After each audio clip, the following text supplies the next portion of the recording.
طيب بالنسبة للمراحل المتقدمة من البواسير، ايه الفرق بين زمان ودلوقتي في علاج البواسير؟ طيب بين زمان ودلوقتي، زمان كانت هي الجراحة هي الطريقة الوحيدة المتاحة لعلاج البواسير أو للتدخل في حالات البواسير المتقدمة. كنا بنشيل البواسير، بيبقى في جرح كبير، فبالتالي بيكون في ألم شديد جدا.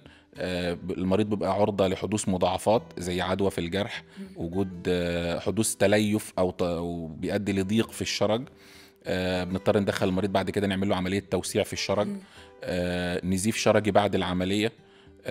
دي كانت من الطرق القديمة أو الوسائل القديمة اللي كانت متاحة. كانت الناس بتقعد اعتقد يعني شهور شهور شهور، طبعا بالظبط. طبعا شهور في فترة نقاهة. ممكن ما يخفش 100%.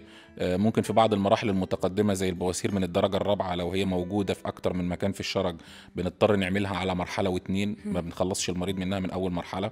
ده في الجراحة زمان. لكن دلوقتي بقى عندنا وسائل حديثة أو طرق حديثة أو تكنولوجيا حديثة في علاج البواسير، زي ايه؟ زي الليزر، الدوبلر، الدباسة. دي كلها طرق حديثة بنعالج بيها البواسير.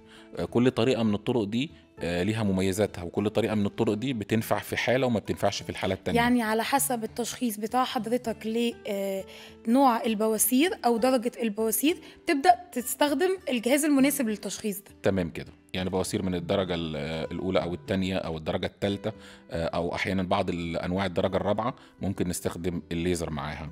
الدوبلر بنستخدمه في الغالب في الدرجة الثالثة والرابعة. الدباسة لو في سقوط شرجي أو سقوط في المستقيم بتكون مناسبة جدا لعلاج البواسير في المرحلة دي.